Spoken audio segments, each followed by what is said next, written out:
IT की smart class में आप सबका स्वागत है।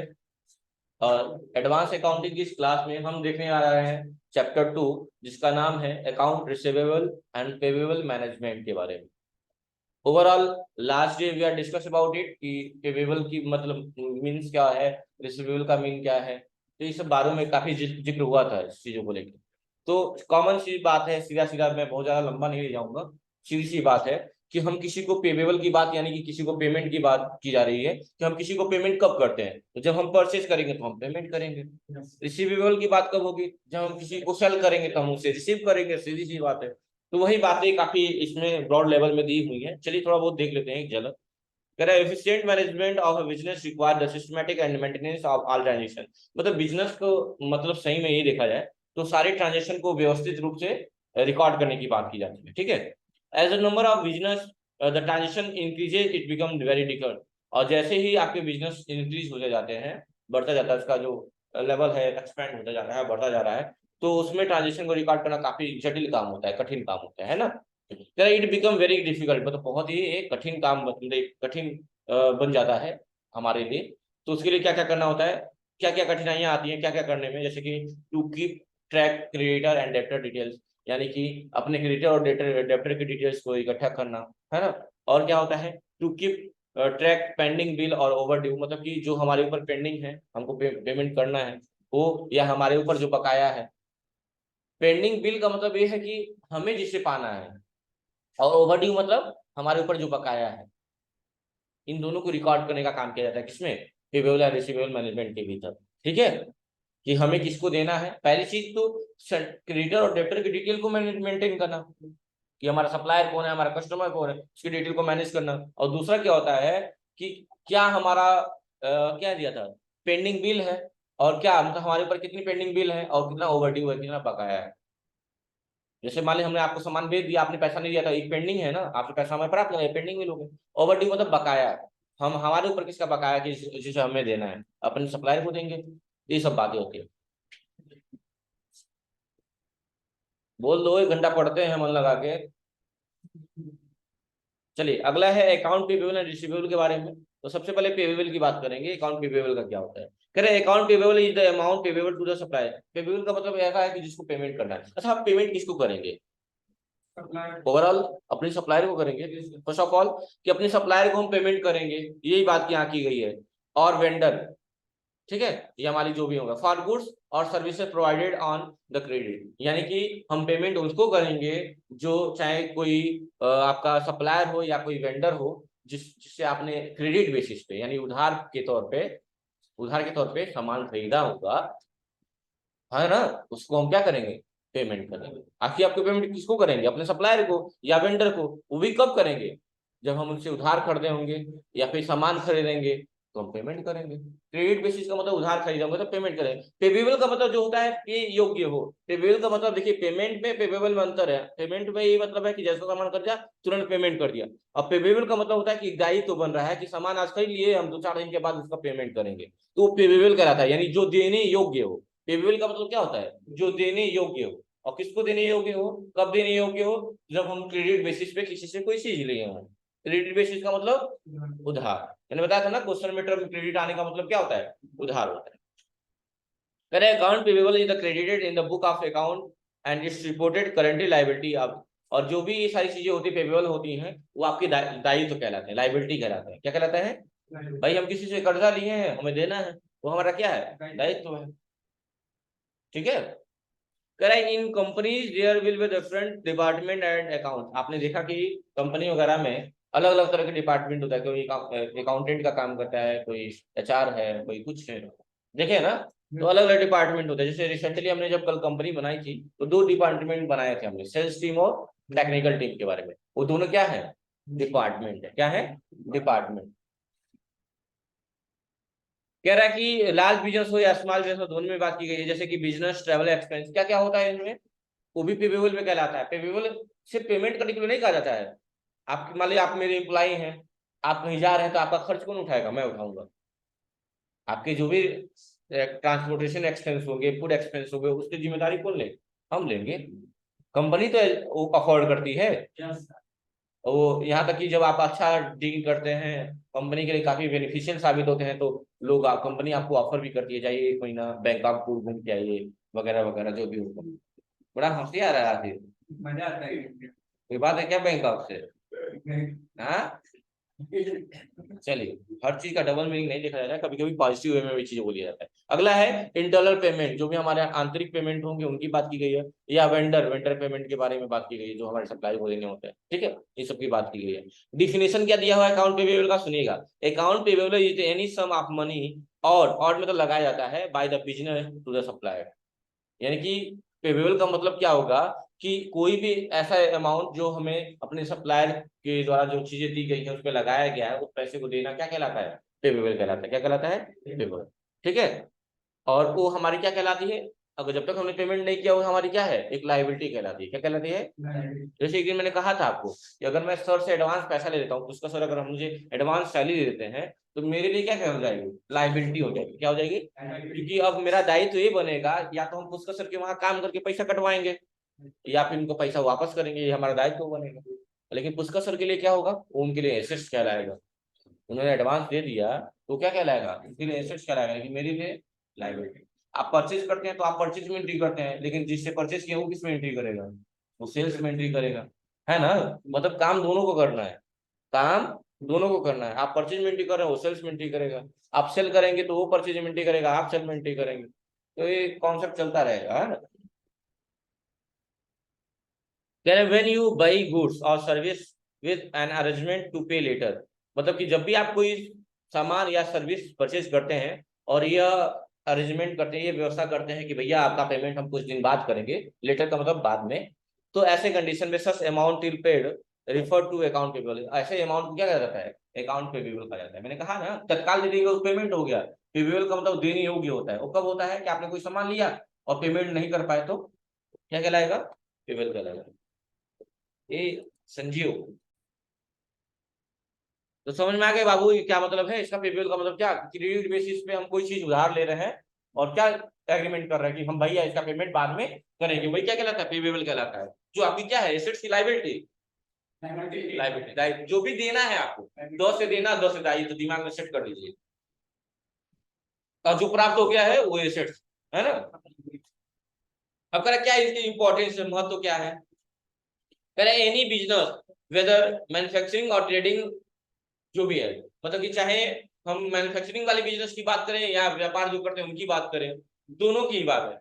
Need to procure the goods और services from the supplier. Procure का मतलब होता है प्राप्ति। क्या होता है? प्रोक्यूरमेंट मतलब प्राप्ति होता है, कि मतलब कि उनकी आवश्यकता जो होती है प्राप्त करने की, चाहे सर्विस हो या गुड्स हो, चाहे सामान हो, वस्तु हो या सर्विसेज हो, उसको प्राप्त करने की जो आपकी नीड होती है, आवश्यकता जो होती है, you will the offer to pay later date, और आप उसको ऑफर क्या करते हैं कि भैया हम सामान तो ले रहे हैं, लेकिन हम कुछ दिन के बाद पेमेंट करेंगे। कई बार लोग देते हैं बिजनेस फैलाने के लिए क्या करते हैं, ये चीजें जोखिम उठानी पड़ती है, रिस्क लेना पड़ता है, और जो रिस्क लेते हैं वही सक्सेस है। भैया आप बैंक खोले हैं तो आपको लोन देना पड़ेगा, लेकिन किस भी आप पे रिस्क लेके ही करेंगे। समझ रहे हैं आप ना?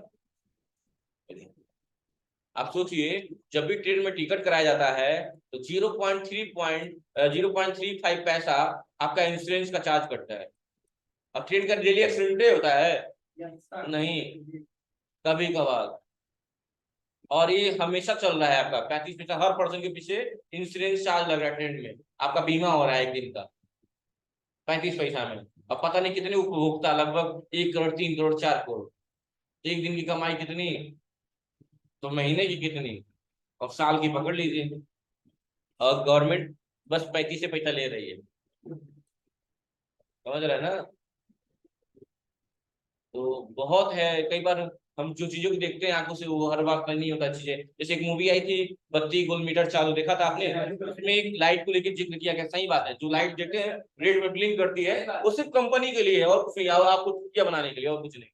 जिसका चार्ज भी कटता है, वो भी उजल रहा है, उसका भी पैसा जाता है, उसमें भी यही लाइन बोलता है कि दिन का इतना तो महीने का इतना तो साल का कितना। वही 3 लाइन है, तो फैक्ट भी है। तो मीटर लगा के लोग कई बार अपना पर्सनल बेनिफिट भी लेते हैं। समझ रहे हैं ना?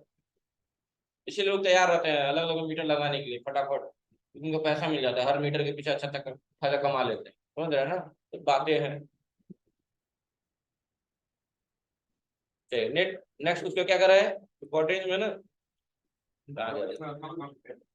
उसका कह रहा है कि later due date, this result is major source of cash outflow toward the trade payable and therefore the business must manage efficiently, मतलब कि बिजनेस को चलाने के लिए वही रिस्क वाली बात जो मैंने कही वो जरूरी है, तभी उसको एक्सपेंड करेगा, है ना।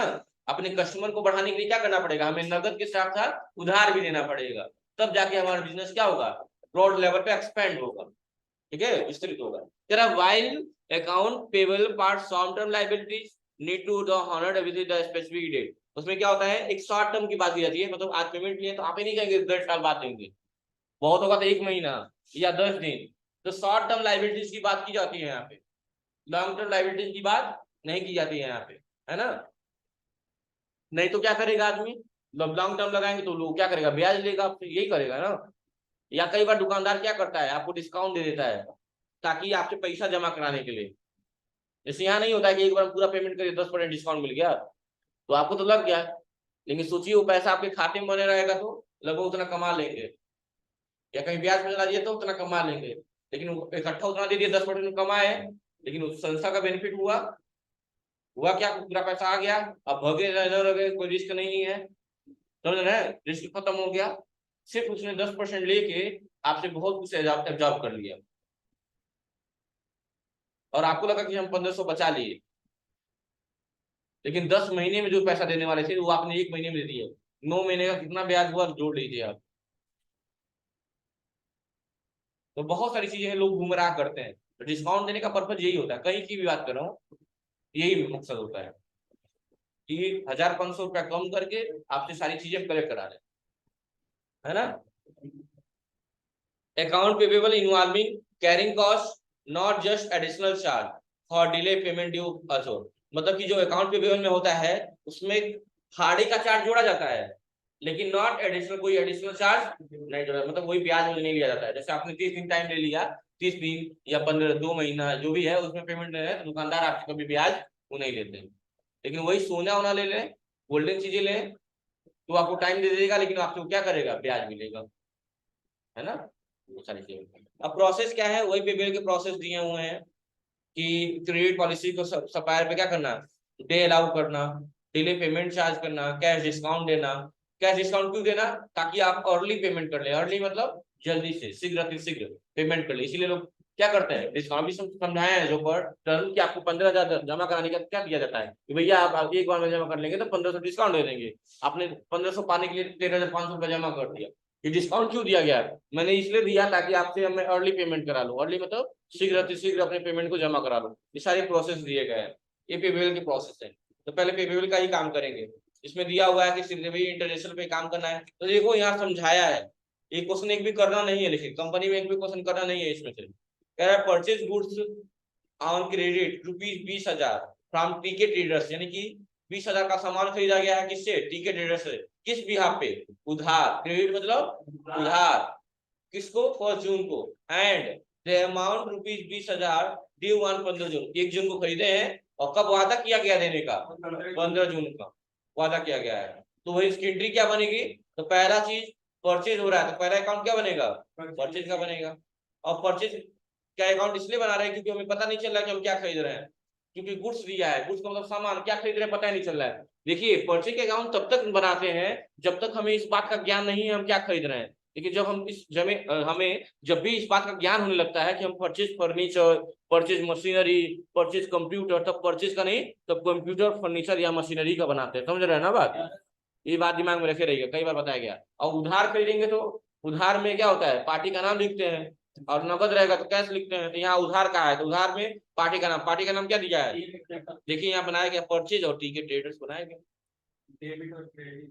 डेबिट जाहिर सी बात है, परचेज डेबिट होता है ना, खर्च माना जाता है नॉमिनल अकाउंट के भीतर, जब एक खर्च हो गया, जब एक डेबिट हो गया तो जाहिर सी बात है दूसरा क्या होगा, क्रेडिट होगा, घर में अगर एक तार आ रहा है तो एक प्लस है तो दूसरा माइनस ही होगा, दोनों एक चार्ज नहीं हो सकते हैं, है ना, ये सारी चीजें दी हुई है।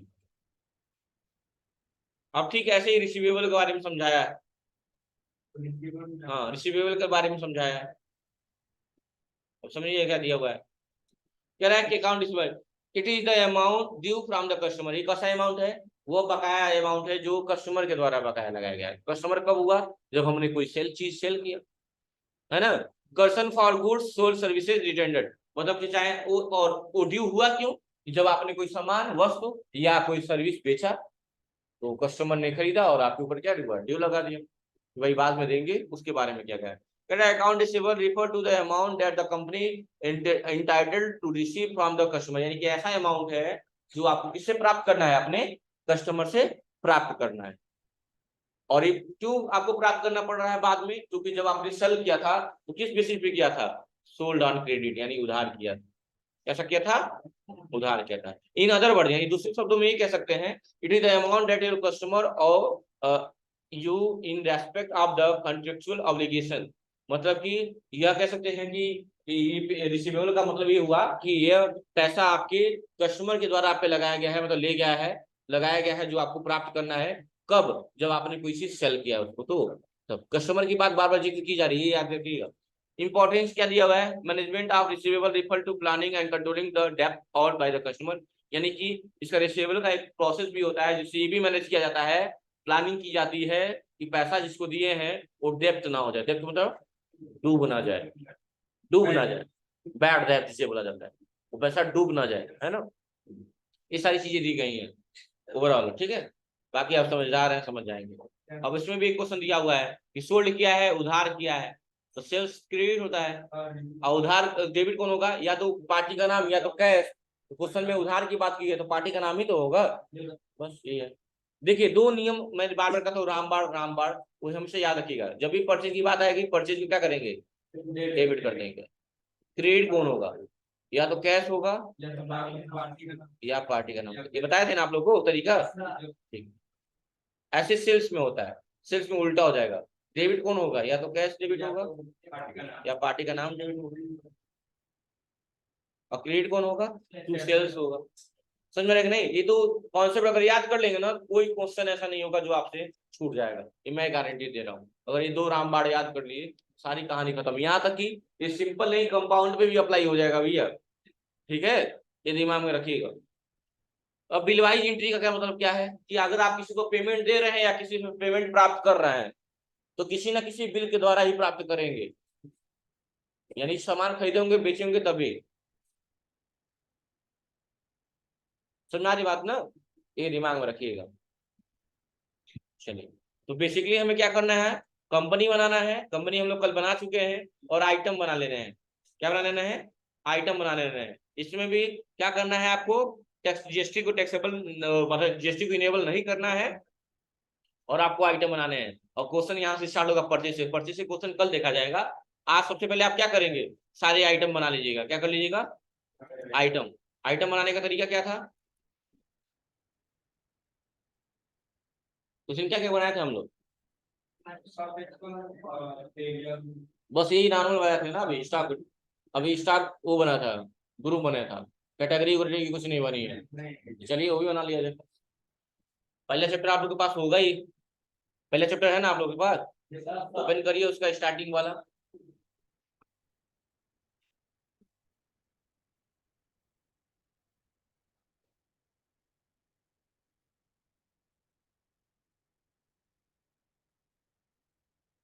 चलिए कहाँ जाएंगे? चार्ट ऑफ अकाउंट में कैटेगरी बना लीजिए पहले। कैटेगरी में अल्ट ए से दबा देंगे और मल्टी क्रिएट कर लेंगे। कैटेगरी क्या बनेगी ऑल आइटम के लिए? क्या था? मैटिक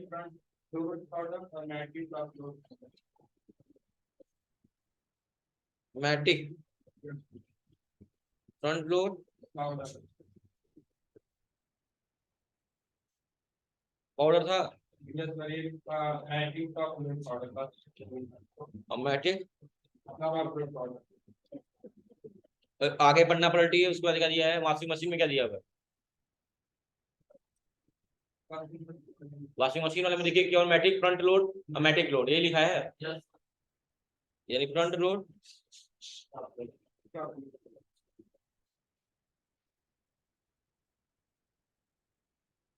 और टॉप लोड। देख लीजिएगा ये नहीं गलती हो जाए आप लोग का।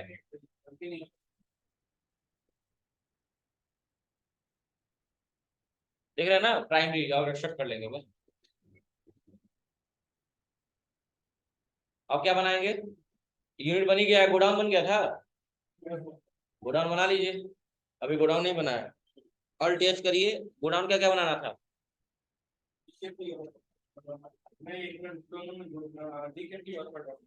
पहले पटौना बना लीजिए, पटौना इंटर।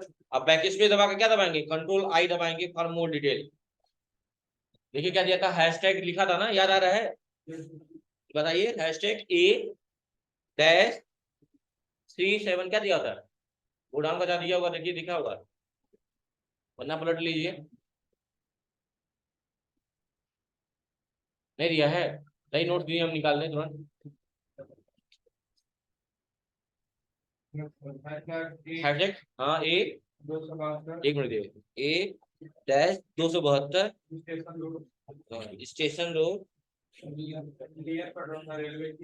बड़ौना को बता रहे हो क्या, हाँ स्टेशन,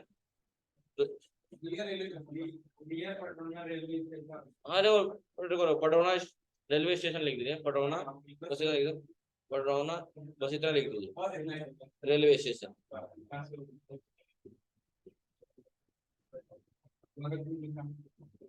बस इंटर कर दीजिए, एक्सेप्ट कर लीजिए, पटौना हो गया, उसमें क्या था, GKP गोरखपुर। इंटर प्राइमरी रहेगा, बैक स्पेस दबा के कंट्रोल आई दबा देंगे, for more detail godown address में हैशटैग क्या था, हैशटैग बी डैश 378 बस रहे उधर, बस गोरखपुर लिख दीजिए। मतलब आप लोग पूरा लिखिएगा जब आप काम करिएगा, ठीक है, क्योंकि मैं एजुकेशन मोड पे ऐसे पढ़ा रहा हूँ, एक्सेप्ट करिए। गोडाउन में बन गया, इसके पीछे आ जाइए, यूनिट बनी गया है, अब आ जाएंगे कहाँ, डायरेक्टली कैटेगरी बनी गई, ग्रुप बनी गया, आइटम आ जाएंगे, क्या दबाएंगे अल्ट एच और मल्टी क्रिएट करेंगे। पहले क्या ले लेंगे यहाँ पे, वॉशिंग, पहले क्या दिया था, वॉशिंग पाउडर दिया था ना, वॉशिंग पाउडर ले लेंगे। वॉशिंग पाउडर में कैटेगरी नहीं आ रही है यहाँ पे, कैटेगरी यहाँ पे नहीं आ रही, क्या दबाएंगे F12 दबाएंगे, स्किप ओपनिंग क्वांटिटी स्किप कर देंगे, और इस कैटेगरी को यस कर देंगे और इंटर कर देंगे, हो गया वॉशिंग पाउडर। चलिए बताइए, पहला वॉशिंग पाउडर था ना, क्या था, सर्फ एक्सल, पहले क्या दिया था, सर्फ एक्सल, बोलो, मैटिक फ्रंट लोड था, मैटिक मैटिक फ्रंट लोड, देखते रहिए सामने, बात मत करिए। अब इसका क्या होगा, वॉशिंग पाउडर ही होगा, लेकिन वॉशिंग पाउडर होगा,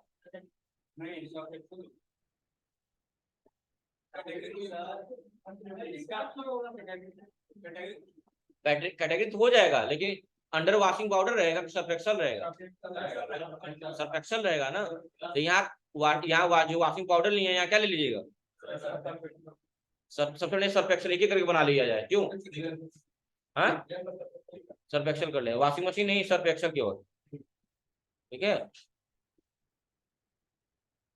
और यहाँ क्या ले लिया जाए कैटेगरी में, फ्रंट लोड नहीं, फ्रंट लोड, यूनिट केजी रहेगा ना, अगर सर्फ एक्सल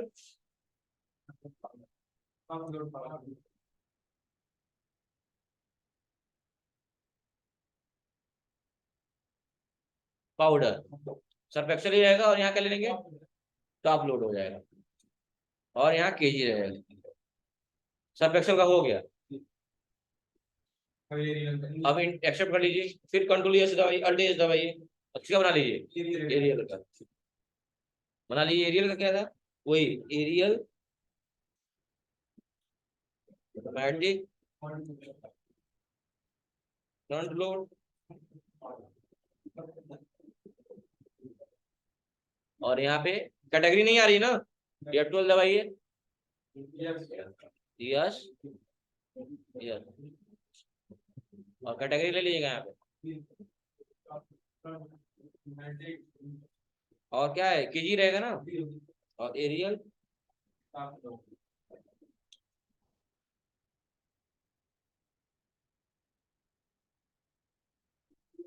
एरियल ही होगा, और टॉप लोड हो जाएगा, और केजी रहेगा। बस हो गया, एल का हो गया। ठीक है, अब फिर से ऑल्ट एस दबाएंगे, वॉशिंग मशीन वाला भी बना लिया जाए ना।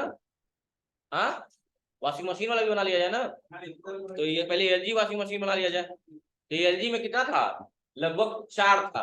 एक एलजी टॉप लोड का, front load 6 kg, top load 6 kg, इस तरह था ना। इस तरह लिखिए एलजी, एलजी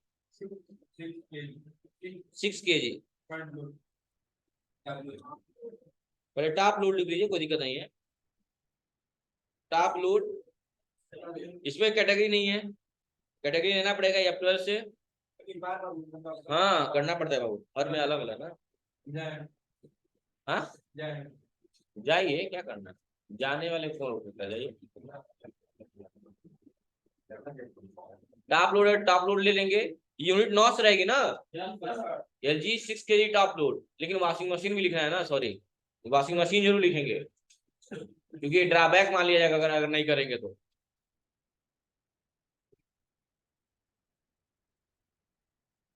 अगला एलजी 6 kg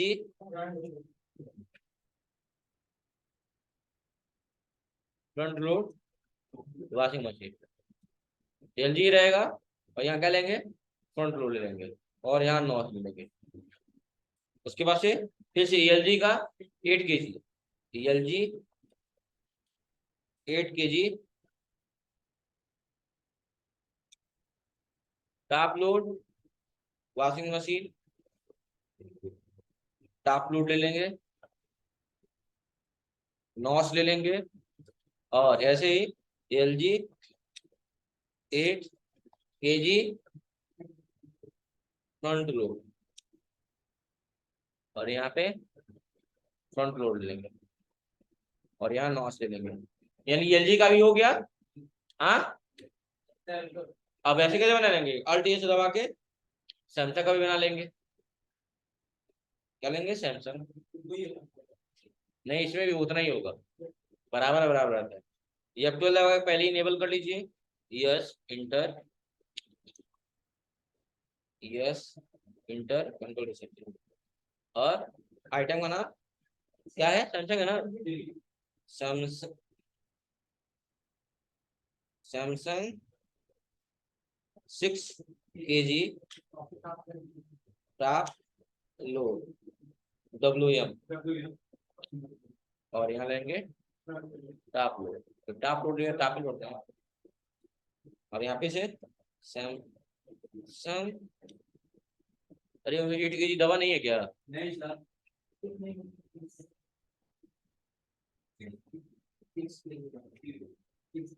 6 kg था ना।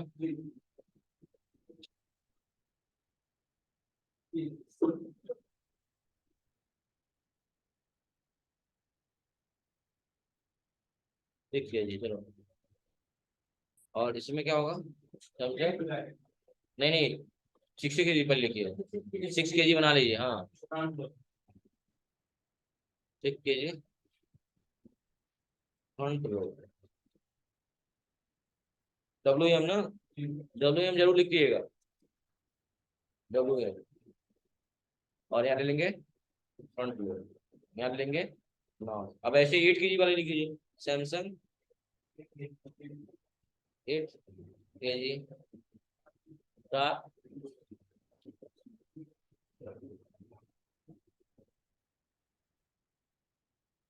और नॉस, और ऐसे सैमसंग, ये सारा आइटम बन के हमारा तैयार हो गया।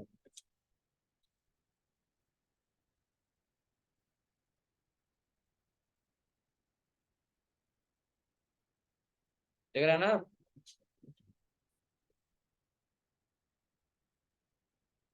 मैच करा लीजिएगा जरूर सही से, अच्छे से, और इंटर करके एक्टिवेट हो जाएगा। सब बन गया, देखिए सबके भीतर सब दिखा रहा है हमारा। वॉशिंग मशीन के भीतर 2 वॉशिंग मशीन एलजी और सैमसंग, और वॉशिंग पाउडर के भीतर भी 2 एरियल और सर्फ एक्सेल, दोनों के भीतर दिखा रहे हैं। देख रहे हैं, कोई दिक्कत नहीं है ना, आइटम बन के तैयार हो गया हमारा, और कल से हम परचेज पे एंट्री करेंगे, कोई दिक्कत, यही कार्य आज के क्लास में करना। तो थैंक यू क्लास।